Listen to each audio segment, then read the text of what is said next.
with my best friend. Ow, that was really hard. I'm here with my best friend, Heather. Our souls go way back. We won't get into that. That's like serious business right there. Like her and I are old souls together. Like we've been through life together many times and we're like totally connected and like, I don't know, it's like a long story to be honest. Like her and I, like we're just very spiritually connected to each other. Our friendship story is just a whole nother thing. Revolutionary. Like, that can literally be another video. Revolutionary. Yeah. So we met in high school, clicked right away, decided to be best friends, became best friends, and now she's like family. And I don't know anybody in the world that knows me as well as Heather does. Today we are going to make a video about our paranormal experiences in her house instead of mine, because I know you guys already know my house is like very, very haunted and there's a lot of stuff that goes on here. Yeah. But her old house, which is the house that I knew, and I practically lived there because I was at her house every day. I'm gonna let Heather take over the background of how this whole paranormal experience kind of started in her childhood. So it all started when I was young. I think I was in the 3rd grade. At my school, the school I attended, there were like a bunch of portables. There was probably around 8 portables. For some reason, they got rid of all the portables except for one. And I always was really creeped out by this portable. And I made jokes about it and whatever, but like, truly I was super scared of it. I was like, why is it still here? It's locked up and there's still things in it and they're all dusty, and why would anyone leave so much stuff in there and it's to get all dusty? One day we were playing outside at recess time and we were going around the portable, and I decided like there was something in me that like really wanted to look into the portable, and I did, and it was the scariest experience of my life. There was a lady and she was dressed in all white, like collar to ankle. There were like buttons and just ruffled, creepy. So I saw her staring at the chalkboard, just staring at the chalkboard. So you like got a view of her back, her side, her hair was in this really tight bun, and like it was the scariest thing I've ever, and it was because it was the first paranormal experience I've ever had, and especially when you're younger, you know, you experience it a lot more, but that was the first time for me. It creeped me out so much and I cried. Like I cried as soon as I saw her, and I went back into my classroom and I told my teacher, and they got upset at me. Like they truly got upset at me because they thought I was making it up. And all my friends were like, Heather, that's so weird, like why are you talking about that? And like I remember it was just the most awful day. And I went home to my mom and I told her and I cried about it, and my mom's like, Heather, I believe you. She totally is like, Heather, you know, there's some things that you can't explain. If you get a bad feeling, just stay away. Truly stay away. But anyways, that's basically the portable story, the portable lady story. Like I can clearly see her in my mind right now. For some reason I can like picture, like before you said the buttons and before you said the hair, I like already knew that it was like that. I remember when I first told you this story, like this is like, do you remember this? When I first told you this story, you knew, you're like, was it like a older lady like wearing traditional clothing? And I was like, shut up, Mandy. Like literally like, and I was actually almost on the verge of tears when you said that. I remember that day. It was like, it was the scariest experience. We wanted to get that one out of the way first because her house was right beside the school, like directly the first house beside the school, and we could see the portable from her backyard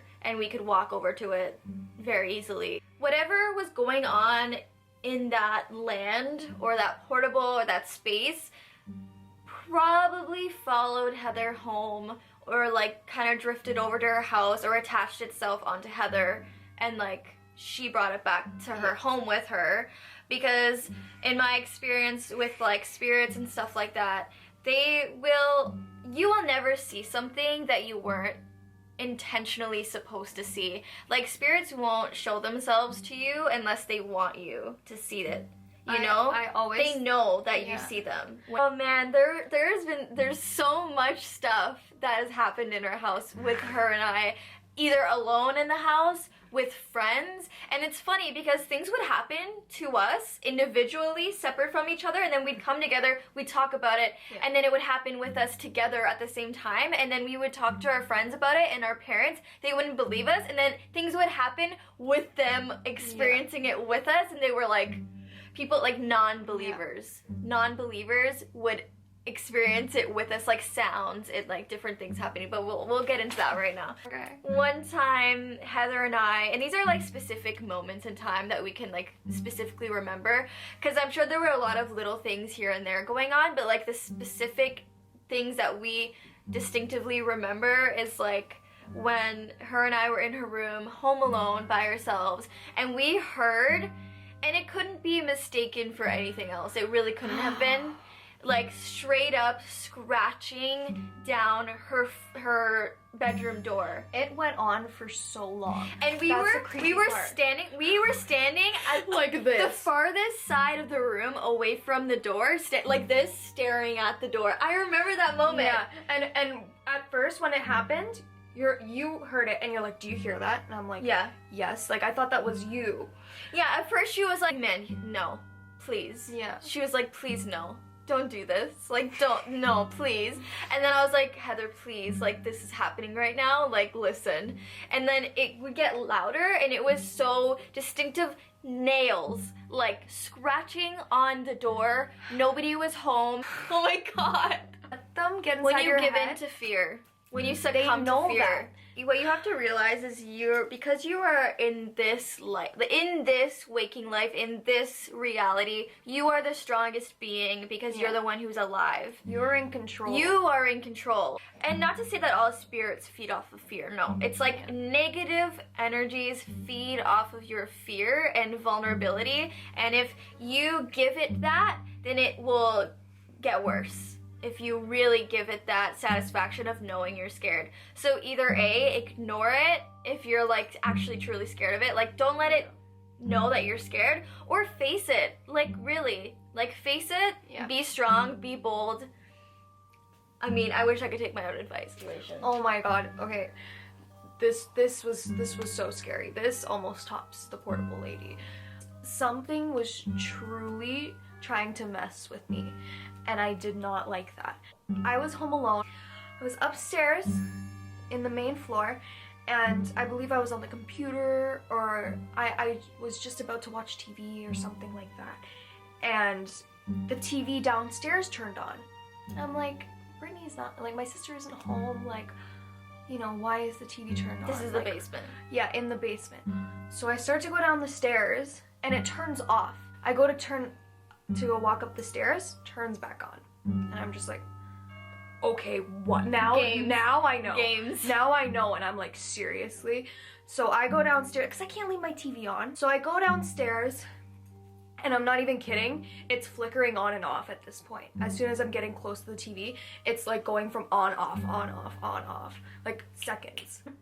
The lights start like flickering. First it was the one beside me, and then it was the one near my stairs. My door slammed. My heart like just sunk. I was like, oh my god, like this thing like dragged me down here. Like played with my mind and brought me down here, and now is like locking me in my basement.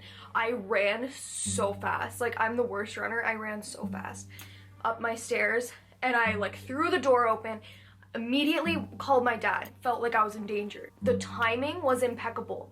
The timing, there's no explanation. There isn't. The TV is not broken. Like, are you kidding me? It brought me down there and tried to lock me down there.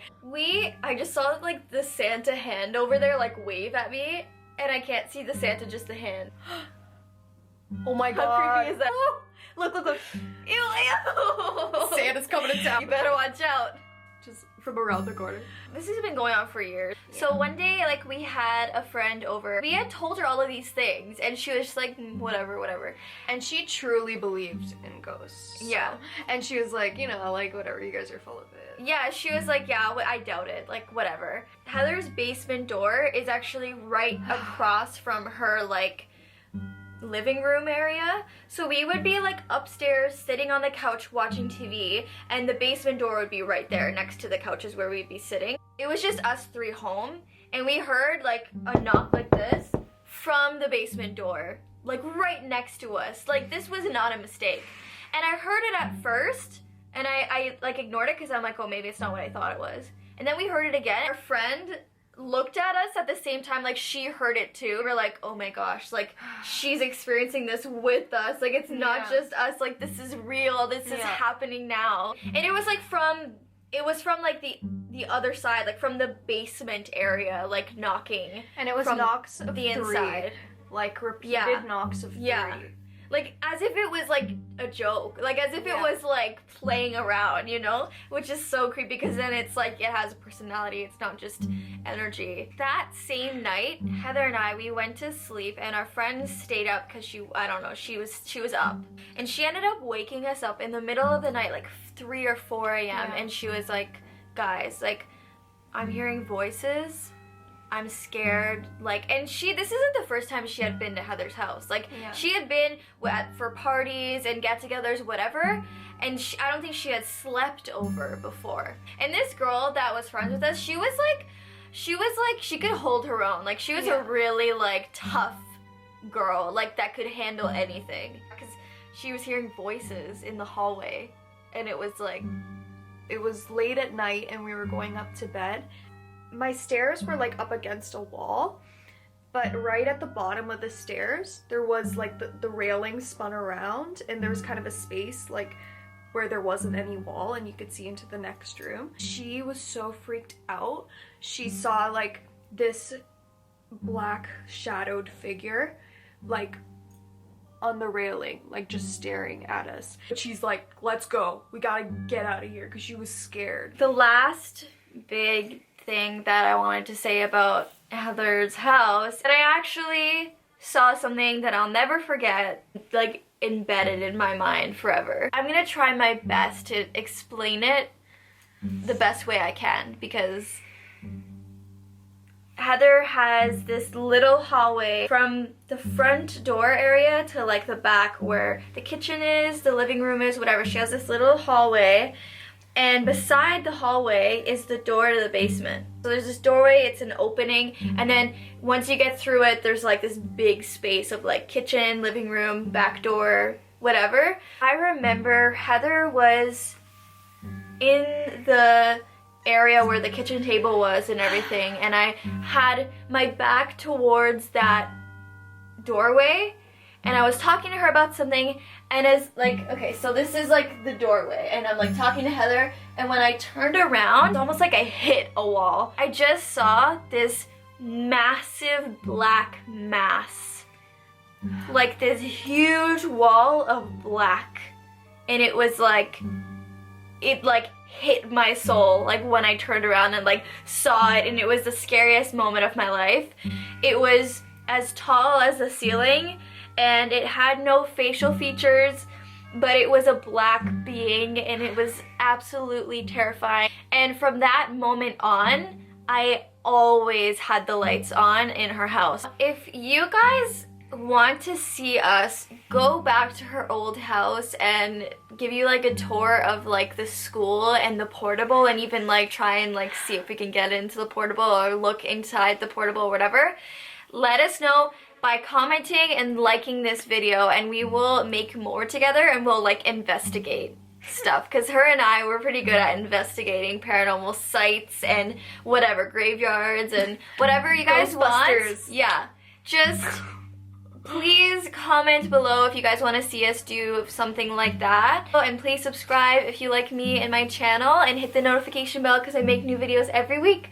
So yeah, bye guys.